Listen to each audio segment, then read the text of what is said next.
यह बात उन दिनों की है जब बुद्ध मरवन में अपना समय व्यतीत कर रहे थे। इस समय तक बुद्ध की प्रसिद्धि दूर दूर तक फैल चुकी थी। बहुत दूर दूर से लोग अपनी चिंताओं और परेशानियों के समाधान हेतु बुद्ध के पास आते थे। ऐसे ही एक दिन जब बुद्ध मरवन में अपने शिष्यों को प्रवचन दे रहे थे, तभी एक अधेड़ उम्र का व्यक्ति अपने नौजवान पुत्र को अपने साथ लिए बुद्ध की तरफ चला आ रहा था। जब वह प्रवचन स्थल के पास पहुँच गए तो बुद्ध ने एक नजर उन पर डाली और इशारे से बैठने के लिए कहा। जब प्रवचन समाप्त हो गया और सभी लोग वहां से चले गए तो बुद्ध ने उस व्यक्ति को अपने पास बुलाया और बैठने के लिए कहा। वहां चारों तरफ हरियाली छाई हुई थी। मौसम बहुत सुहाना था और तरह तरह के पक्षियों की आवाज गूंज रही थी। ऐसा नजारा देखकर उस व्यक्ति को अंदर से असीम शांति महसूस हो रही थी। इसके बाद बुद्ध ने उस व्यक्ति से आने का कारण पूछा तो इस पर व्यक्ति ने कहा,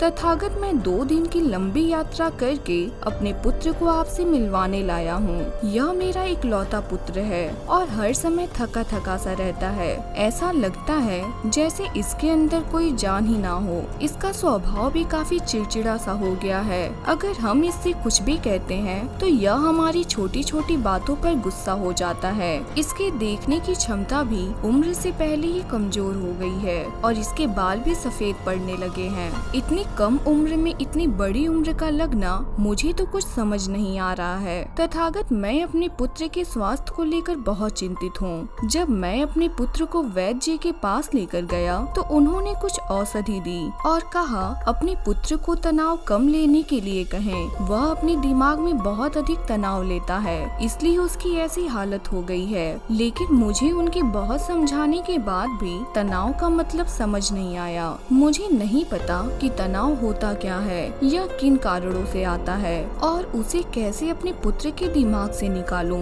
लेकिन मुझे सबसे पहले तो यह समझना है कि तनाव होता क्या है, इसलिए मैं आपके पास आया हूँ। कृपया आप मेरी समस्या का समाधान कीजिए। यह सुन बुद्ध उसके पुत्र को बड़े ध्यान से देखते हैं, उसके चेहरे को देखते हैं, उसकी आँखों को देखते हैं और फिर उसके हाथों की नब्ज को देखते हैं। यह सारी विधि करने के पश्चात बुद्ध उस व्यक्ति से कहते हैं कि तनाव लेना तो कोई नहीं चाहता, लेकिन फिर भी यह तनाव लोगों के दिमाग को दीमक की तरह पकड़ लेता है और व्यक्ति जान भी नहीं पाता कि वह तनाव में जी रहा है। लेकिन अगर व्यक्ति तनाव के कारणों को अच्छे से समझ लेता है और तनाव के बारे में कोई ऐसा पैमाना बना लेता है जिससे वह जान सके कि वह कितने तनाव में है, तो वह इस समस्या का समाधान भी खोज सकता है। सबसे पहले तो तुम यह समझो कि तनाव होता क्या है। जब भी कोई व्यक्ति कोई काम कर रहा होता है लेकिन उसका मन कहीं दूर भटक रहा होता है, कल्पनाओं में होता है, तो उसके शरीर और मन के बीच एक दूरी पैदा हो जाती है। यह दूरी जितनी अधिक होगी व्यक्ति उतनी ही ज्यादा बेहोशी की अवस्था में होता है और शरीर व मन के बीच की इसी दूरी और खिंचाव को तनाव कहा जाता है। आखिर कोई पसंदीदा खेल खेलने के बाद व्यक्ति चुस्ती और प्रसन्नता से क्यों भर जाता है, जबकि उसने तो अपने शरीर को थकाया है।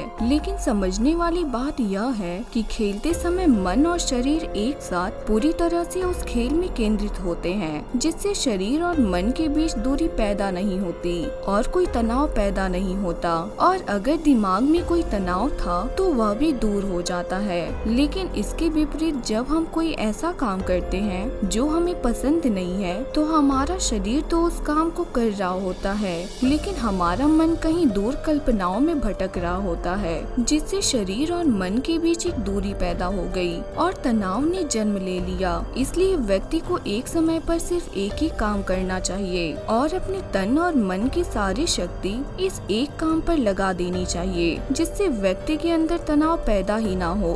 इसके बाद बुद्ध ने कहा, तनाव पैदा होने के मुख्य 8 कारण होते हैं और जिसने इन कारणों को समझ लिया वह जीवन भर तनाव मुक्त रह सकता है। मुख्य कारणों में सबसे पहला कारण है अति महत्वाकांक्षी होना। महत्वाकांक्षी होना अच्छी बात है, लेकिन क्या कभी आपने इस बात पर ध्यान दिया है कि इंसान के लक्ष्य कभी पूरे ही नहीं होते हैं। उसका एक लक्ष्य पूरा हुआ नहीं कि वह दूसरे की तरफ भागने लगता है, दूसरा पूरा हुआ तो तीसरे की तरफ, और इस तरीके से वह अपने लक्ष्य को पाने के लिए जिंदगी भर गोल गोल घूमता रहता है। इसलिए जो व्यक्ति अति महत्वाकांक्षी होते हैं, जिसने बड़े बड़े लक्ष्य बनाए होते हैं वह वर्तमान में कभी रह ही नहीं पाता है। उसका मन सदैव भविष्य की योजनाएं बनाने में ही व्यस्त रहता है। उसका शरीर तो वर्तमान में रहता है लेकिन मन भविष्य में ही रहता है, जिससे मन और शरीर के बीच दूरी पैदा हो जाती है और वह तनाव भरी जिंदगी जीने लगता है। बुद्ध के मुँह से यह बात सुन उस लड़के ने कहा, तो फिर इसका मतलब है कि हमें अपने लक्ष्य बनाने नहीं चाहिए, क्योंकि लक्ष्य बनाना भी तो महत्वाकांक्षी होना ही है। इस पर बुद्ध ने कहा,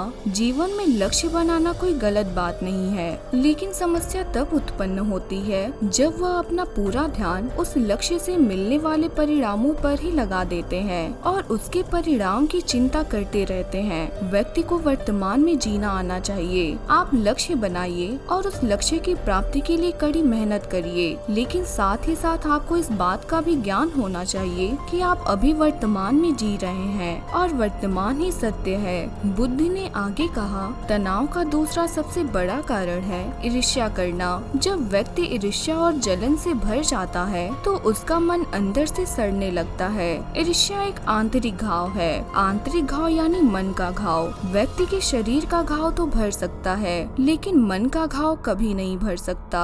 इसलिए व्यक्ति को दूसरे की खुशी और तरक्की से कभी ईर्ष्या नहीं करनी चाहिए, क्योंकि ईर्ष्या तनाव का कारण है। इसके बाद बुद्ध ने तनाव का तीसरा कारण बताते हुए कहा, अरुचिपूर्ण काम करना। इससे भी मन में तनाव पैदा होता है। जो काम करना हमें पसंद ही नहीं है, जिस काम में हमारी रुचि ही नहीं है, उस काम में हमारा मन लग ही नहीं पाएगा। हमारा शरीर तो वहीं बैठा रहेगा लेकिन हमारा मन कल्पनाओं की उड़ान भरेगा, जिससे शरीर और मन के बीच दूरी पैदा हो जाती है और व्यक्ति तनावग्रस्त हो जाता है। इसलिए इंसान को हमेशा अपनी रुचि के अनुसार ही कार्य करना चाहिए। अगर व्यक्ति ने यह पता कर लिया कि उसे कौन सा काम करना पसंद है और वह इस काम को अपने जीवन का लक्ष्य बना लेता है, तो फिर वह काम उसके लिए काम नहीं बल्कि एक खेल बन जाता है। फिर बुद्ध ने कहा, तनाव का चौथा कारण होता है किसी दूसरे से अपेक्षा रखना। बुद्ध ने उस व्यक्ति की ओर इशारा करते हुए कहा,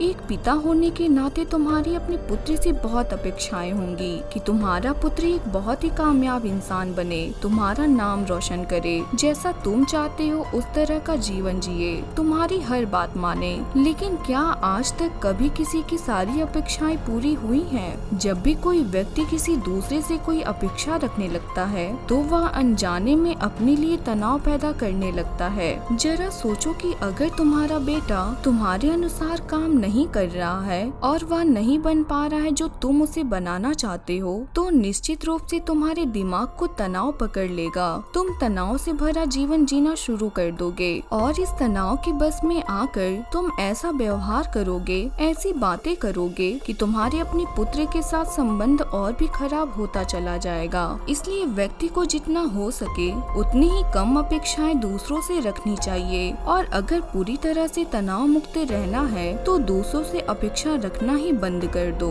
इसके बाद बुद्ध ने कहा कि शारीरिक कष्ट भी इंसान के तनाव का एक कारण होता है। जब व्यक्ति किसी शारीरिक पीड़ा से गुजर रहा होता है तो उसका पूरा ध्यान अपनी उस शारीरिक दर्द पर होता है और वह पूरे दिन बस उसी के बारे में सोचता रहता है, जिससे उसका मन दुख के विचारों से भर जाता है और ऐसी स्थिति में व्यक्ति तनावग्रस्त रहने लगता है। यह सुन उस व्यक्ति ने कहा कि बुद्ध, शारीरिक दुख तो किसी भी व्यक्ति को हो सकता है, तो फिर क्या हुआ? व्यक्ति जीवन भर तनाव में ही जिएगा। इसका जवाब देते हुए बुद्ध ने कहा कि इंसान को यह बात समझनी चाहिए कि हमारा जीवन दुखों का आधार है। जैसे जैसे हमारा जीवन आगे बढ़ता है इसमें दुख आते हैं, बीमारियां आती हैं और फिर अंत में मृत्यु भी आती है। तो बीमारियां इंसान के जीवन का अभिन्न अंग हैं, कोई इनसे बच नहीं सकता। बस किसी के जीवन में यह समय से पहले आ जाती है तो किसी के बाद में आती है। जब इंसान का मन इस बात को अच्छे से समझ लेगा तो फिर वह अपनी बीमारी के बारे में सोच कर ज्यादा तनाव नहीं लेगा,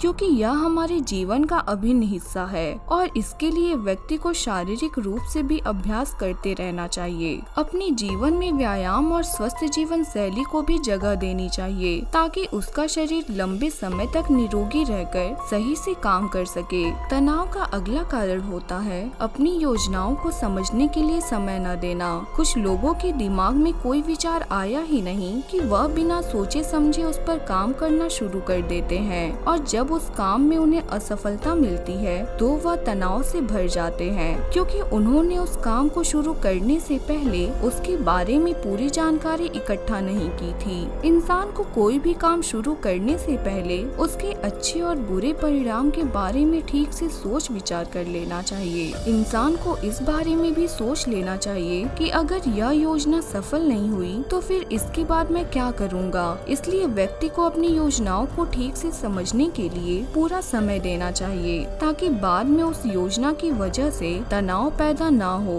तनाव का अगला बड़ा कारण है टाल मटोल करना। आज के काम को कल पर टालना। आप लोगों ने यह कहावत तो सुनी होगी कि आलस्य इंसान के शरीर का सबसे बड़ा शत्रु है। इंसान आलस्य की वजह से आज के काम को कल करने के लिए टाल देता है और फिर काम को टालना उसकी आदत बन जाती है। काम को कल पर टालने वाले व्यक्ति का काम कभी भी समय पर पूरा नहीं हो पाता है और अगर किसी तरह से पूरा हो भी जाता है तो बहुत अच्छा नहीं हो पाता है जितना अच्छा उसे किया जा सकता था, और फिर यह बात उस व्यक्ति के अंदर तनाव पैदा करती है। लेकिन काम को टालना या काम को एकदम अंत समय पर करना एक आदत है, इसलिए व्यक्ति न चाहते हुए भी बार बार अपनी इस आदत का शिकार बन जाता है और काम को टालता रहता है। और फिर जब काम की समय सीमा पास आ जाती है तो वह तनाव से भरकर काम को पूरा करने का प्रयास करता है। इसलिए तनाव मुक्त रहने के लिए व्यक्ति को काम को टालने की आदत छोड़नी पड़ेगी, और यह तभी संभव है जब व्यक्ति काम को समय से पहले खत्म करने का निश्चय करे। सबसे आखिरी और सबसे प्रमुख कारण जो तनाव का होता है वह है ज्यादा सोचना। लगातार सोचते रहना भी एक बीमारी है और यह उस व्यक्ति में सबसे ज्यादा पाई जाती है जो सिर्फ कल्पनाएं करता है, जो अतीत की घटनाओं और भविष्य की बातों के बारे में सोचता रहता है, जो बेवजह के अनुमान लगाता रहता है। इसलिए व्यक्ति को ज्यादा सोचने की आदत पर लगाम लगाना चाहिए। इसके लिए जितना हो सके खुद को काम में व्यस्त रखना चाहिए और हर दिन ध्यान का अभ्यास करने को अपने जीवन का हिस्सा बना लेना चाहिए। बुद्ध के मुंह से यह सारी बातें सुनकर उस व्यक्ति ने हाथ जोड़कर कहा, बुद्ध, मेरा पुत्र तो अभी मात्र 20 वर्ष का है और इसमें अभी इतनी समझ भी नहीं है कि यह आपकी बताई सारी बातों का एक साथ पालन कर सके। आप कृपया करके तनाव मुक्त रहने का कोई आसान सा तरीका बता दें जिससे मेरा बेटा उसका अनुसरण भी कर सके और तनाव मुक्त भी रह सके। उस व्यक्ति की यह प्रार्थना सुन बुद्ध ने कुछ सोचते हुए जवाब दिया, अगर तुम इतनी सारी बातों का पालन नहीं कर सकते हो तो इसके लिए एक बहुत ही आसान विधि है। तुम एक बार में एक काम को करने पर ध्यान लगाओ। जो भी काम कर रहे हो उस समय पर सिर्फ उसी काम को करो, सिर्फ उस पर ही अपना पूरा ध्यान लगाओ। और अगर तुम्हारा मन इधर उधर भटक जाता है तो जैसे ही तुम्हें याद आए उसे वापस फिर उसी काम में लगा दो। यह सबसे आसान और अच्छा तरीका है तनाव मुक्त रहने का। जब तुम भोजन करो तो उस समय सिर्फ भोजन ही करो, उसके पूरे स्वाद का आनंद लो, उसका अनुभव करो। जब चलो तो अपना पूरा ध्यान सिर्फ चलने में लगा दो। इससे तुम्हारा मन और तुम्हारा शरीर दोनों एक जगह पर केंद्रित रहेंगे। दोनों के बीच दूरी पैदा नहीं होगी जो कि तनाव का मुख्य कारण होता है।